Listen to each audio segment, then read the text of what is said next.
형제들아, 자는 자들에게 관하여 너희가 알지 못함을 우리가 원하지 아니하노니 이는 소망 없는 다른 이와 같이 슬퍼하지 않게 하려 함이라. 우리가 예수께서 죽으셨다가 다시 살아나심을 믿을진데 이와 같이 예수 안에서 자는 자들도 하나님이 그와 함께 데리고 오시리라. 우리가 주의 말씀으로 너희에게 이것을 말하노니 주께서 강림하실 때까지 우리가 살아남아 있는 자도 자는 자보다 결코 앞서지 못하리라. 주께서 호령과 천사장의 소리와 하나님의 나팔 소리로 친히 하늘로부터 강림하시리니 그리스도 안에서 죽은 자들이 먼저 일어나고 그 후에 우리 살아남은 자들도 그들과 함께 구름 속에서 끌어올려 공중에서 주의 영접하게 하시리니 그리하여 우리가 항상 주와 함께 있으리라. 그러므로 이러한 말로 서로 위로하라. 아멘. 지난주에 이어서 이번 주는 다른 말씀이 아니고 지난주에 탄생했다면 이번 주는 재림에 관계된 말씀입니다. 말씀 제목이 그래서 재림, 신앙의 중요성. 마라나타인가요? 그럼 마라나타 뒤에다가 재림을 딱 기록해 놓으시라고요. 재림 신앙의 중요성. 그러니까 네 가지가 있답니다. 우리 기독교는 탄생. 이걸 세자로 뭐라 하죠? 성탄절. 어려서 찬양을 많이 했습니다. 기쁘다 구주오셨네 찬양을 많이 했고 또 눈이 온다고 흰눈 사이로 썰매를 타고 찬양을 많이 했는데 지금은 많이 계절이 바뀌어 버렸습니다. 그러다 보니까 화이트 크리스마스 기대기 상당히 어렵고요. 그러니까 탄생이 있는가 하면요. 그 다음 뭐가 있을까요? 그 다음에는 떡을 먹어야죠. 믿지 않는 사람이 그날은 교회를 가고 싶답니다. 부활절. 여러분 끝인가요? 부활절 다음은 뭐냐면 반드시 부활하고 나서 이 땅 가운데 계시다가 많은 지혜들이 보는 가운데서 어떻게 하던 거요? 하나님 나라로 승천합니다. 승천. 그러니까 지금 저는 네 가지를 얘기 나누고 있는 거예요. 하나는 탄생, 하나는 부활, 하나는 승천, 네 번째가 재림이랍니다. 이 네 사이클을 잘 기억하라고요. 탄생이 이제 얼마 남지 않았고, 그 다음에 또 이제 사순절이 지나고 나면 부활절이 찾아오고요. 그리고 나서 승천하고, 그 다음에 이 땅 가운데 재림하신다고요. 그러니까 지금 저와 여러분 뭐 하냐면, 재림의 주님을 기다리고 있다고요. 그러니까 이 대림절은 뭐냐면 기다림의 절기라고 얘기할 수 있겠습니다. 탄생과 부활에 관계된 말씀들이, 또 재림에 관계된 말씀들이 이 대림절 기간 동안에 우리가 가져야 될 귀한 신앙이랍니다. 촛불 하나가 밝혀졌네요. 뭐였죠? 첫 번째 촛불은 뭐냐면 소망의 촛불이랍니다. 오늘 두 번째 밝혀졌는데 오늘은 뭘까요? 작년에 참석 안 했나요? 작년에 다 우리가 공부를 했는데 평화랍니다. 평화. 내년에 또 물어볼까요? 소망이고 두 번째는 평화고 세 번째는 이제 기쁨이고 네 번째는 여러분과 제가 제일 좋아하는 아가페, 사랑입니다. 사랑. 그리고 나면 이제 12월 25일 날 우리는 성탄을 맞이하게 됐답니다. 그러니까 하나하나 촛불이 밝혀지면 잘 기억하라고요. 하나는 소망, 하나는 뭐라고요? 평화, 또 하나는 기쁨, 하나는 사랑입니다. 사랑. 그리고 이게 다 연결됐다고 생각하면 돼요. 소망이 사랑과 연결되어 있고 평화가 기쁨과 연결되어 있고 기쁨이 또 사랑과 연결되어 있다고 생각하고요. 따로따로 생각하지 마시라고요. 그러니까 서두에 지금 두 가지를 말씀드렸어요. 기독교의 절기 가운데 하나는 성탄절이 있다, 부활절이 있다, 성천이 있다, 재림이 있다 이 말씀을 드렸고요. 그리고 대림절 촛불의 의미에 대해서 쭉 설명을 할 건데요. 다른 것 아니라 그 이제 차후에 설명을 할 거예요. 내용은. 그러나 뜻은 잘 기억하라. 소망이다. 평화다. 기쁨이다. 그리고 사랑이다. 그러니까 촛불을 볼 때는 그냥 보지 않았으면 좋겠어요. 이 땅 가운데 진정한 평화가 필요한 사람들이 있죠. 우리나라를 볼 때는 비극적인 현상이 있었잖아요. 이태원 참사. 그 노동자들이 지금 많은 사람들이 현장에서 근무하지 못하고 가투하고 있는 그런 현상인데요. 12월 안에 뭔가 가닥이 잡혀졌으면 좋겠습니다. 나라가 혼동스럽지 않고요. 혼란에 빠지지 않고요. 그러니까 재림 신앙은 굉장히 중요한 것인데 재림 신앙을 모르는 사람들은 말하는 데 신앙을 모르는 사람은 한마디로 얘기하면요 거듭나지 못한 신자라고 얘기할 수 있겠습니다. 남편이 외국에 나갔습니다. 그런데 남편을 여성이 기다리지 않습니다. 언제 귀국할지 어떻게 찾아올지 전혀 생각하지 않고 있습니다. 그러면 이 가정의 문제는 무엇일까요? 이 가정은 세 가지 문제가 있습니다. 하나는 뭐냐면 여성이 남편을 사랑하지 않던가, 그렇지 않으면 크게 뭔가 문제가 생겨났던가, 더 안타까운 건 뭐냐면 이제 마음이 다 멀어져 갔던가. 이 여성이 생각합니다. 차라리 편한데 귀국 안 했으면 좋겠다로 생각한다면 엄청난 비극일 것입니다. 정상적인 가정에는 어떻게 될까요? 아직 내 남편이 귀국하지 않았는데 언제 돌아올 것인가 늘 손꼽아 기다리면서 문소리만 나도 혹시 내 남편이 일찍 귀국한 건 아닌가라고 조바심을 갖고 문을 열어야 되지 않겠나요? 자, 이제 여기서 여러분이 한번 생각해 봐요. 남편을 생각했고 아내를 생각했습니다. 대체 제가 왜 이 가정 얘기를 할까요? 왜 이 얘기를 했을까요? 그건 다른 것 아니에요. 구원받아 예수 그리스도의 신부가 된 성도가 신랑 대신 예수 그리스도를 기다리지 않는다라면 정상적인 모습에 정상적인 가정이라고 얘기할 수가 없다라는 것입니다.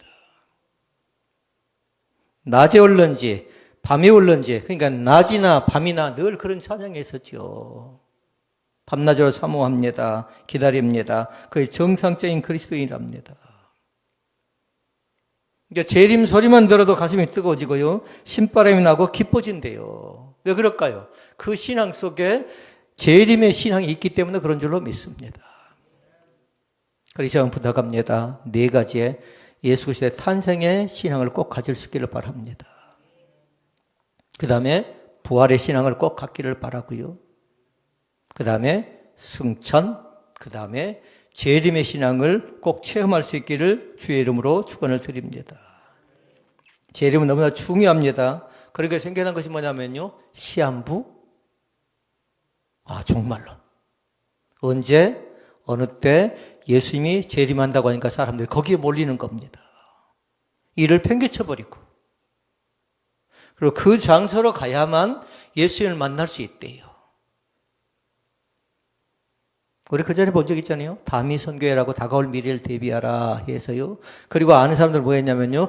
여기에서 이렇게 이때 재림한다고 해놓고 자기들은 뭐 했냐면요. 그 돈을 가지고 미국에서 집을 사놓기도 하고요. 그러니까 속았던 겁니다. 사랑하는 성도 여러분, 미혹당하지 않기를 주의 이름으로 축원을 드립니다. 재림의 교리가 너무나 중요하기 때문에 시한부 종말론이 생겨났고요. 잘못된 신비주의 사상이 생겨났다랍니다. 성경엔 두 개의 줄이 있습니다.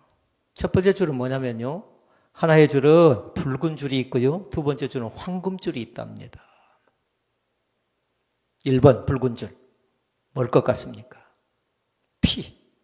예수님께서 나의 죄를 대신하여 흘리신 대속의 피를 얘기하는데 그 피 자체가 뭐냐면요. 붉은 피라고 얘기할 수 있는데 성경에 피라는 단어가 700번 정도 나온대요.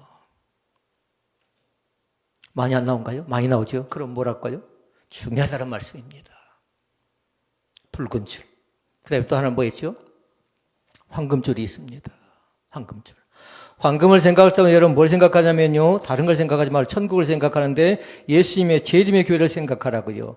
그런데 성경은 뭐냐면 신약도 마찬가지고 구약도 다 약속으로 가득 차 있는데 구약 성경에 1845번이나 재림에 관계된 말씀이 있어요. 또 신약 성경이 318번이나 되어 있고요. 신약 성경이 총 몇 권이죠? 한 권 얘기하면 안 되고요. 27권이 답니다. 근데 무려 23권이 재림에 관계된 말씀들이 다 기록되고 있는데요. 4권을 뺀 책들은 재림에 관계된 책들이에요. 재림에 관계된 말씀들이 언급이 되어져 있습니다. 그 가운데 3권은 뭐냐면요. 3권은 개인에게 보낸 편지들이에요. 개인에게. 그리고 또 한 권 나옵니다. 갈라디아서에 재림에 관계된 말씀이 나오지 않는데요. 그러나 갈라디아서도 마찬가지로요. 그 책 자체는 재림을 사모하는 교인들이 보내준 편지예요. 그 편지도. 그러니까 신약성경 전체 다가 뭐냐면 재림에 관계된 말씀들이 여기저기 다 기록되고 있다고 해도 틀림이 없습니다. 이 시간 먼저 부탁드립니다. 나도 확실하게 예수 그리스도와 함께 재림한다는 사실을 나는 믿습니다. 아멘. 예수님이 이 땅 가운데 오실 때에 그 재림의 신앙을 꼭 가질 수 있기를 바라고요. 내가 잠잘 때일지 일할 때일지 그렇지 않으면 교회에서 예배할 때일지 언제 어느 때 나게 임할지 알지 못하거든요. 그래서 오늘은 재림에 관계된 말씀, 재림을 대비하고 준비를 해야 되는데 우리가 몇 가지 사실, 5가지의 사실을 확인을 해보고요. 그리고 갖출 것 갖추고요. 또 준비할 것 준비해 가면서 말씀을 나눌 수 있기를 바랍니다. 첫째 말씀, 첫째, 재림은 확실하게 옵니다. 재림은 나에게 확실하게 온다고요. 성경에 말씀드렸어요. 구약에 1845번, 신약에 318번 예수님의 재림을 예언하고 있는데 성경 자체가 재림을 강조하고 있어요. 중요하더라고요. 예수님이 승천합니다. 그럴 때 감람산에 모이는 성도들이 올라간 예수님을 바라보고 있을 때 나타난 천사가 있었지요. 무슨 옷을 입었지요? 흰 옷을 입은 천사들이 나타나서 제자들에게 얘기합니다. 어찌하여 서서 하늘을 쳐다보느냐. 너희 가운데서 하늘로 올리우신 이 예수는 하늘로 가심을 본 그대로 오시리라 말씀합니다. 그러니까 예수님께서 뭘 탔다라는 거예요? 구름을 사고 승천했는데 재림할 때도 마찬가지로 그대로 재림한다라고 흰옷 입은 천사들이 얘기해주고 있는 걸 볼 수 있는데요. 그의 성경이 재림을 강조하고 있는 내용 가운데 하나라고 얘기할 수 있겠습니다. 이게 잘 믿어지지 않으면 성경 말씀을 믿으라고요. 다른 사람 말이 잘 믿어지지 않으면, 교리가 잘 믿어지지 않으면 성경에 기록된 계시의 말씀을 우리는 믿는다고 고백하잖아요. 그런데 성경이 강조를 하고 있어요. 그리고 또 강조하고 있는 거 있습니다. 최후의 만찬, 성만찬 시간이 있지요. 그때 뭐냐면요, 사도 바울이 성만찬 행할 것을 가르쳐 주면서 두 가지를 얘기해요. 과거와 미래를 생각하래요. 과거와 미래를. 말씀 봐볼까요? 고린도전서 11장 26절 말씀 읽어볼까요? 너희는 이 떡을 먹으며 이 잔을 마실 때마다, 떡이 나왔고 잔이 나왔습니다. 성찬에. 그리고 주의 죽으심을, 근데 가로 열고 뭐 해놨어요? 과거를 생각하라고 했지요. 주의 죽으심 다음에 뭐였냐면 반드시 살아나셨고, 살아나신 다음에 승천했고 이 땅에 다시 오시마라고 약속하시던 재림이 나오는데 그 뒤에 나옵니다. 오실 때까지. 그러니까 재림할 때까지 하는 것이니라 이렇게 얘기합니다. 질문. 그러니까 성찬은 언제까지 한다고요? 예수님 재림하면 성찬은 의미가 없어요. 재림하기 전까지는 떡과 잔을 마시면서 그걸 기념하라고 했지요. 그러니까 그 성찬을 생각할 때마다 과거에 피로 물들었던, 우리의 죄 때문에 고난당하고 고통당하고 수치를 겪고 아픔을 겪었던 예수 그리스도의 대속의 피를 날마다 생각해야 될 줄로 믿습니다. 그것이 무슨 줄일까요? 붉은 줄과 황금줄이 있는데 그것이 바로 붉은 줄입니다. 그 다음에 하나 생각할 건 미래를 생각하라고 했죠. 이제 황금줄을 생각하라고요. 성천지에 참여한 사람들은 다른 것 아니에요. 구세주가 세상에 오신 것과 미래에 다시 오실 것을 나는 믿는다고 고백하는 거라고요. 과거를 생각하고 미래를 생각하고 그 다음에 붉은 줄을 생각하고 황금줄을 생각하는데 과연 나는 붉은 줄만 믿고 황금줄을 믿지 않으면 안 된다라는 거예요. 반드시 예수 그리스도의 보혈의 피를 믿는 사람들은 재림신앙인 황금줄도 꼭 붙잡을 수 있기를 주의 이름으로 축원을 드립니다. 그 다음에 재림에 대해서 세 번째는 보니까 예수님 자신이 다시 오신다고 말씀합니다. 제자들이 다락방에 있습니다. 그래서 슬픈 기색을 띠고 있습니다. 그때 예수님께서 말씀합니다. 내가 다시 와서 너희를 나 있는 곳으로 영접하여 나 있는 곳에 너희로 있게 하리라 라고 말씀합니다. 이 얘기는 무슨 이야기냐면 예수님께서 말씀해 주어 예언한 대로 죽은 지 며칠 만에 3일 만에 다시 살아날 것이라고 말씀하셨는데 그 말씀대로 부활하십니다. 3일 만에 다시 살아날 것이라고 예수님께서 말씀하셨어요. 그리고 부활하셨고요. 그리고 예수님께서 다시 오심하라고 말씀하셨는데 그 말씀하신 대로 다시 이 땅 가운데 오실 줄로 믿습니다. 재림의 주로 이 땅 가운데 오실 줄로 믿습니다. 자, 그다음 두 번째. 그러면 예수님은 어떤 모양으로 재림하실까요? 라는 겁니다. 재림의 모양입니다. 여기는 세 가지를 생각해야 돼요. 하나는 뭐냐면요. 잘못된 재림관이 있다라는 겁니다. 뭐냐면 시한부 종말론이 있었고요. 신비주의자들이 있었는데 잘못된 종말론 재림론은 뭐냐면 그리스도인이 회심하죠. 그러면 그건 재림이라고 또 믿는 사람도 있고 그래요. 그리고 또 얘기합니다. 성령 강림의 사건 있잖아요. 그것을 또 재림이라고 얘기하는 사람도 있고요. 또 어떤 사람은 얘기합니다. 자선사업을 많이 하고 자선사업을 많이 하면서 그러면서 그 사람들은 재림했다고 생각하는 사람도 있고요. 복음의 확산이 재림이라고 생각하는 사람도 있고 성도가 죽어서 예수님을 만나면 그 재림이라고 얘기하는 사람인데요. 그건 결단코 그렇지 않습니다. 이건 뭐냐면요. 신앙을 무너뜨리거나 혼란을 주게 한 사탄의 계략이라는 사실을 우리가 꼭 기억해야 되겠습니다. 그러니까 기억할 건 뭐냐면 예수님께 재림하실 때는 우리 아까 말씀을 통해서 봤어요. 천사장의 소리와 나팔로 친히 강림한다고 했는데 하나님의 나팔 소리가 들린다고요. 구원받은 백성들이 들어야 될 소리입니다. 그럼 어떤 사람이 들리고 어떤 사람이 들리지 않습니다. 이게 잘못된 재림관으로 얘기할 수 있겠고요. 두 번째는 올바른 재림의 모양입니다. 예수님 자신이 직접 우리에게 찾아오십니다. 사도행전 1장 11절 말씀해 보니까 그렇게 말씀해요. 너희가 본 예수께서. 그 다음에 뭐냐면요. 다시 오신다고 말씀합니다. 그렇게 다시 말씀드리면 우리 교회 안에 있다가 때로는 잠자다가 일터에서 일하다가 예수님이 오시는 걸 보게 된다는 겁니다. 어떤 모양으로 우리에게 찾아올지 모릅니다. 그러니까 이것은 뭐냐면 예수님의 인격적인 재림을 얘기하고 있는 것인데 현혹하거나 미혹한 사람들은 계속해서 뭐냐면 이것이다 저것이다 하고 계속해서 우리를 미혹하고 유혹합니다. 앞으로도 그런 일들이 많이 생겨날 겁니다. 예수님이 또 말씀합니다. 갑자기 찾아온다고 했어요. 이걸 성경엔 기억나는 단어가 있을지 모르겠습니다. 호련히 찾아온대요. 인자가 오지 않으라고 생각하는 때가 있었습니다. 창세기에 보니까 노아의 방주 사건 때 홍수가 날 것이라고 노아에게 미리 말하죠. 그러니까 홍수를 대비하기 위해서 노아는 어떻게 합니까? 방주를 짓습니다. 방주를. 그리고 그 안에 들어가야 된다면서 노아는 지금 긴박하게 움직이고 있는데 그때 사람들은 뭐 하냐면요. 여전히 먹고 마시고 시집가고 장가가고 때로는 집을 짓고 있습니다. 노아는 당황하지요.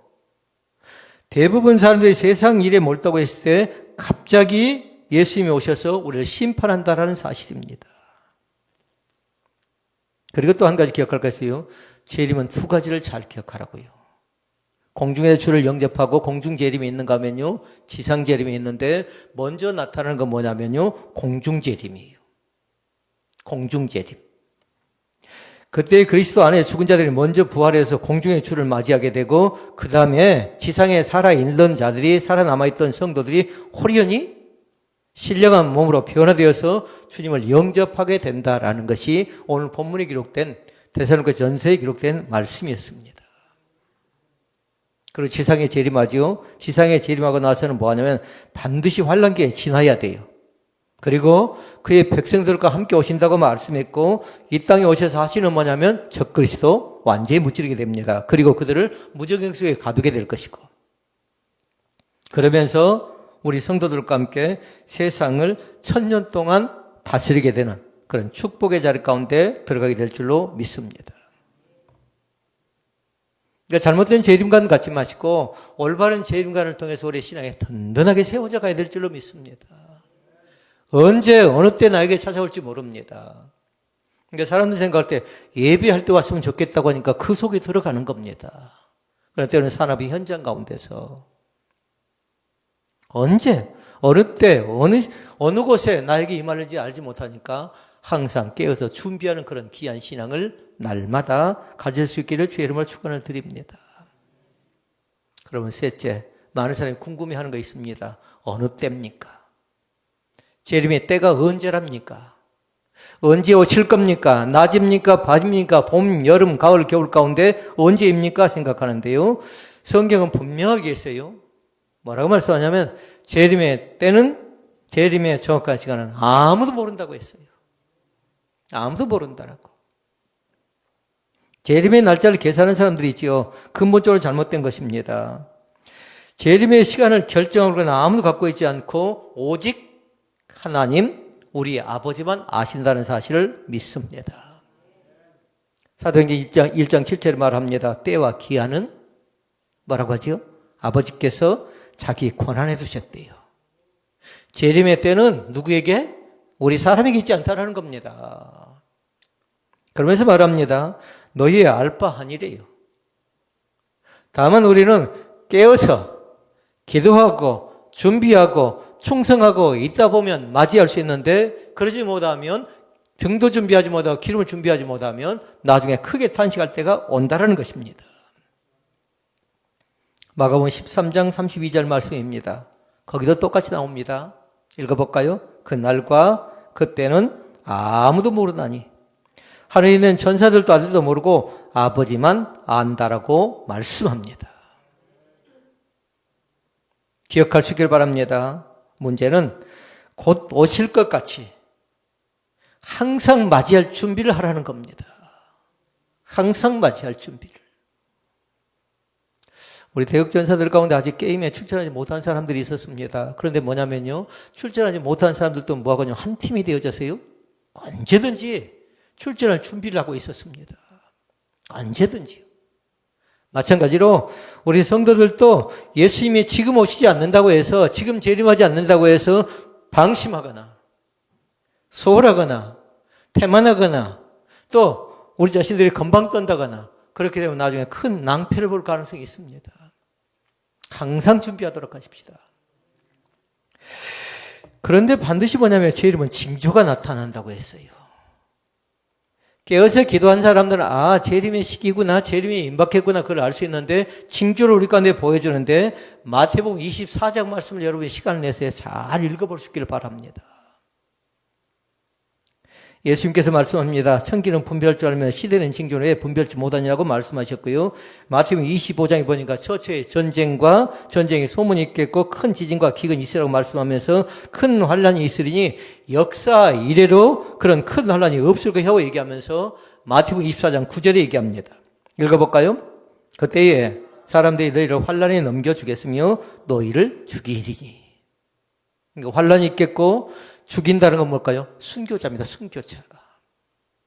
그러니까 어떤 분은 그렇게 얘기합니다. 순교자의 피가 다 차게 되면 예수님 때가 지상이 마지막이 될 것이다.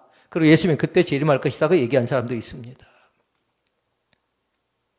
여러분, 적 그리스도가 나타나면 또한 많은 핍박이 일어나고 순교자들이 생겨나게 될 것인데요. 말세는 특히나 성경 진리를 무너뜨리려고 합니다. 그러니까 현혹한 사람들이 많아요. 미혹한 사람들이 많다고요. 그러니까 쉽게 넘어지지 마시고요. 어떻게 해서든지 신앙을 견고하게 지켜나가는 그런 믿음의 자리를 날마다 지켜나가야 될 줄로 믿습니다. 그러면 네 번째로 예수님의 재림을 믿는 우리 신자들에게 주는 복은 대체 어떤 것일까요?